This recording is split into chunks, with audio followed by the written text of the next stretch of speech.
Seberapa sombong seseorang yang memiliki IQ 180 ketika orang lain harus melakukan interview untuk mencari pekerjaan.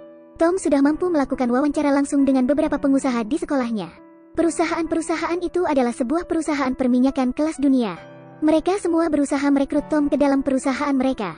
Perusahaan pertama menawarkan tarif sebesar $400.000 pada Tom. Tak mau kalah, perusahaan kedua menawarkan sebuah rumah mewah, sebuah mobil, dan wanita-wanita cantik. Lalu perusahaan ketiga bahkan memberikan tawaran yang lebih besar lagi, yaitu saham perusahaan sebesar 30%. Lalu Tom bertanya, apakah hanya itu saja? Jika hanya seperti itu, saya lebih memilih untuk menjadi seorang dokter. Saat makan malam, ayah Tom pun bertanya, kenapa Tom menolak semua tawaran dari perusahaan-perusahaan itu? Tom hanya menjawab ayahnya bahwa ia tidak merasa tertantang untuk bekerja di salah satu perusahaan itu. Kemudian, Tom menerima sebuah pesan tanpa nama di ponselnya. Mencari sebuah tantangan, datanglah dan temui aku. Setelah membaca pesan itu, Tom memutuskan untuk pergi. Tom datang ke tempat itu, dan dilihatnya di sana hanya ada seorang pria berjenggot. Pria berjenggot itu memperkenalkan dirinya sebagai Walter dan juga mengatakan bahwa ia tahu Tom adalah seorang arsitek yang jenius. Sehingga Walter memberikan kesempatan pada Tom untuk membuktikan dirinya. Bank Kerajaan Spanyol memiliki 2000 kamera 360 derajat yang tersebar di setiap sudut. Memiliki penjaga berpengalaman dan bersenjata yang berpatroli selama 24 jam penuh. Ini adalah keadaan darurat bagi pasukan bersenjata. Kepala keamanannya adalah seorang pensiunan komandan anti-terorisme. Berangkas banknya tentu saja adalah sebuah alat yang paling canggih di dunia. Sebuah teka-teki yang belum pernah terpecahkan. Sekali kalian masuk, tidak ada jalan untuk keluar. Misi kali ini adalah untuk mengambil 3 koin emas. Di dalam berangkas, hanya dalam waktu 1 hari, mereka berhasil melarikan diri. Dan saat mereka melihat pola pada koin itu, ada sebuah kode koordinat untuk membuka harta kerajaan.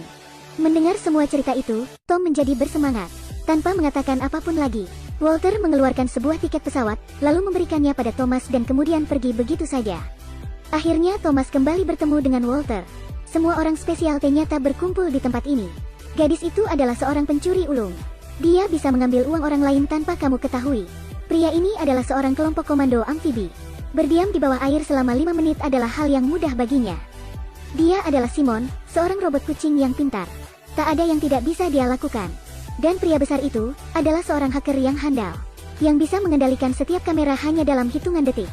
Dan yang terakhir, Walter berperan sebagai ahli strategi bangunan. Langkah pertama yang harus mereka lakukan adalah memahami struktur brankas. Lalu kemudian membuka brankas untuk memastikan bahwa koin emas berada di sana. Langkah ketiga yaitu menggali ke dalam brankas. Mereka berdua mulai memasuki selokan bawah tanah Madrid dari sebuah stasiun kereta, mencari lokasi brankas. Sedangkan Simon dan Tom menyamar sebagai petugas kebersihan di dalam bank. Saat itu, Simon memasuki ruangan komputer dan memindai beberapa perangkat. Dan ia berhasil menginstal sebuah kamera. Di tempat lain, si pria hacker berhasil memasukkan kodenya. Di sebelah kiri terdapat rekaman palsu yang diawasi oleh para pegawai bank di ruangan pengawasan mereka. Sedangkan rekaman di sebelah kanan adalah rekaman yang asli. Saat itu Tom berjalan mendekati brankas. Dengan menggunakan pemindai magnet, Tom berusaha untuk mendapatkan struktur dari brankas. Gadis ini menggunakan kecantikannya untuk memikat si pengawas keamanan. Gadis itu mengambil kesempatan untuk berjabat tangan dengan pimpinan. Lalu kemudian memberikan sebuah cangkir kertas kepada penjaga itu. Sidik jari, dapat. Gadis tersebut memasuki kantor dengan pimpinan itu. Dan segera setelah si pimpinan pergi, ekspresi wajah gadis itu mulai berubah. Dia mulai mengeluarkan sebuah cahaya inframerah.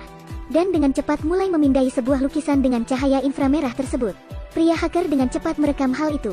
Lalu memainkan rekamannya dalam kecepatan 0.1. Menukarnya dengan layar di dalam bank. Sehingga gadis itu mendapatkan waktu 2,5 menit untuk melarikan diri. Gadis itu akhirnya menemukan tempat yang aman. Lalu ia mulai menggunakan sesuatu yang mirip seperti stetoskop untuk merusak kode. Gadis itu berhasil mengambil kunci brankas. Lalu mulai melakukan pemindaian 3 dimensi. Kemudian dengan cepat meletakkan kunci brankas itu di tempatnya. Tiba-tiba saja si pimpinan menuju kembali ke ruangan itu. Waktu yang dimiliki saat itu hampir habis. Jika gadis itu tetap berdiam diri di menit terakhir, tanpa ada video yang palsu, maka si pengawas bisa melihatnya saat itu juga. Di saat momen yang menegangkan itu, gadis itu langsung mengeluarkan handphonenya dan memberikannya pada pimpinan itu. Dia meminta pimpinan itu membuka kamera dan mengambil gambarnya. Waktu gadis itu habis. Namun akhirnya semuanya berjalan dengan lancar. Sedangkan Tom masih berada di ruang pertemuan, masih berusaha memindai struktur brankas. Di dalam ruangan itu, para manajer bank melakukan sebuah rapat darurat. Tom tidak bisa melarikan diri sekarang. Tiba-tiba saja pemindaian terhenti. Sebuah pemberitahuan error muncul karena peningkatan daya listrik. Seseorang tiba-tiba saja menjatuhkan sebuah dokumen. Tom tidak punya pilihan selain memicu alarm untuk berbunyi. Pertemuan pun dibatalkan, mereka semua pergi meninggalkan ruangan pertemuan itu. Seluruh pegawai bank tiba-tiba saja menjadi sangat waspada. Mereka semua dipanggil ke sebuah aula. Para pasukan langsung muncul, dengan cepat mulai mengelilingi seluruh bangunan bank. Namun kunci kedua yang didapat oleh gadis ini tidak bisa dikembalikan tepat waktu. Gadis itu tidak punya pilihan lain selain membawanya dan melarikan diri. Ketika gadis itu tiba di lantai bawah, dia melempar kunci itu. Tom langsung menangkapnya, lalu dengan cepat masuk ke dalam kantor, meletakkan kunci itu di tempat yang aman. Tetapi tiba-tiba saja, seorang penjaga wanita masuk ke dalam ruangan kantor itu. "Apa yang sedang kamu lakukan?" "Astaga, kau menakutiku. Aku tidak mendengar alarmnya, karena aku sedang memakai earphone-ku." Tom berhasil mengelabui penjaga wanita itu dengan akting terbaiknya. Karena belum ada kerugian dari bank, mereka semua bisa kembali dengan selamat ke markas. Namun di dalam pindaian struktur brankas, ada sebuah area yang terlihat samar. Kemudian Tom mulai memanfaatkan otak jeniusnya. Itu adalah air. Di atas brankas itu terdapat sebuah tangki air yang sangat besar. Jika seseorang mencoba membobol, brankas itu akan tenggelam. Karena mekanisme pemicunya dibangun 70 tahun yang lalu. Bukan cahaya inframerah dan bukan juga sebuah sensor. IQ Tom sekali lagi sangat berguna kali ini. Dan yang pasti, mesin itu sangat berat. Sebuah mesin yang bisa mengukur berat benda. Mesin itu bisa mengukur berat brankas. Lalu kemudian, akan memicu alarm untuk berbunyi. Si gadis pirang dan Simon akhirnya pergi menuju bawah brankas untuk membuktikan teori Tom. Namun ternyata ada rintangan yang lebih berat, yaitu sebuah dinding beton yang sangat tebal dan kuat, yang membuat mereka membutuhkan waktu paling tidak 15 hari untuk menelusurinya. Hal ini membuat Walter menjadi sangat marah, karena mereka tidak bisa menelusuri brankas itu, yang akan kemudian membuat semua usaha mereka sebelumnya akan menjadi sia-sia. Turnamen ini hanya berlangsung setiap 10 tahun sekali, dan turnamen ini sangat penting bagi warga Spanyol. Melihat keramaian yang heboh di dalam stadion, Walter tiba-tiba memikirkan sebuah ide. Jika mereka tidak bisa masuk dari bawah, maka mereka akan mencoba dari atas. Jika Spanyol mampu masuk menuju final, maka semua kamera akan menyorot kepada penggemar sepak bola. Namun mereka bisa menggunakan kesempatan ini atau tidak. Semuanya tergantung pada hasil semifinal antara Spanyol dan Jerman. Beruntung sekali, Spanyol akhirnya berhasil menang, yang mana akhirnya bisa membawa Tom dan rekan-rekannya ke dalam bank kerajaan. Jika mereka ingin masuk ke dalam brankas dan mendapatkan koin oleh mereka sendiri, mereka harus mengendalikan alarm.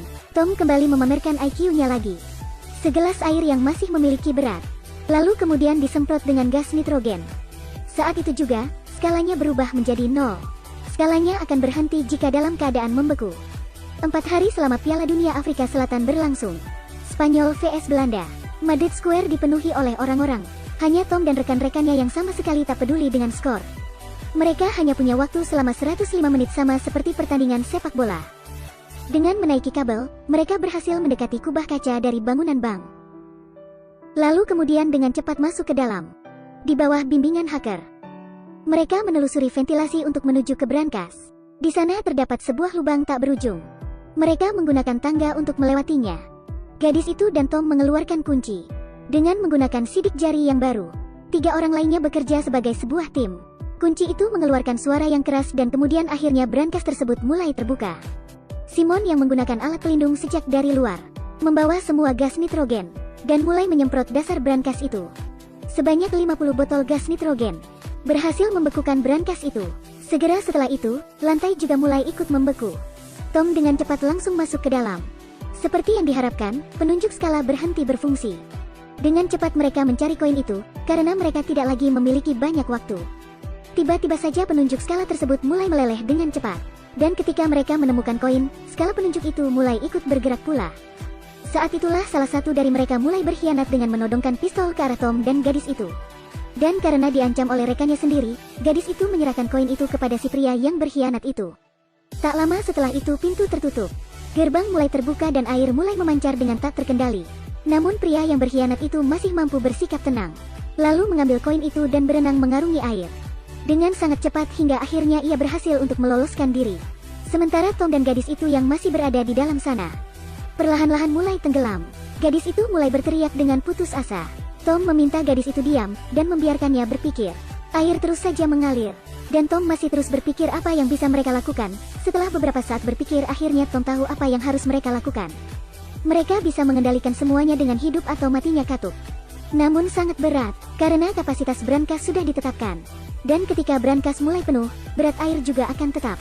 Sehingga skala penunjuk akan mengirimkan sinyal kepada brankas jika sudah mencapai berat tersebut. Setelah itu katup akan tertutup. Dan mereka bisa mencapai berat tersebut sebelum brankas mulai penuh dengan air. Katup tersebut akan mulai tertutup dengan sendirinya. Simon yang mengerti prinsip itu, mulai membuang semua botol gas nitrogen ke dalam skala penunjuk tersebut. Katup itu akhirnya tertutup, dan ketika pengawas keamanan tiba, tidak ada lagi seorang pun di sana. Tidak ada juga jejak lainnya. Tom dan gadis itu membuka pakaian mereka, dan menggantinya dengan seragam pendukung sepak bola Spanyol. Mereka menyembunyikan diri di dalam keramaian.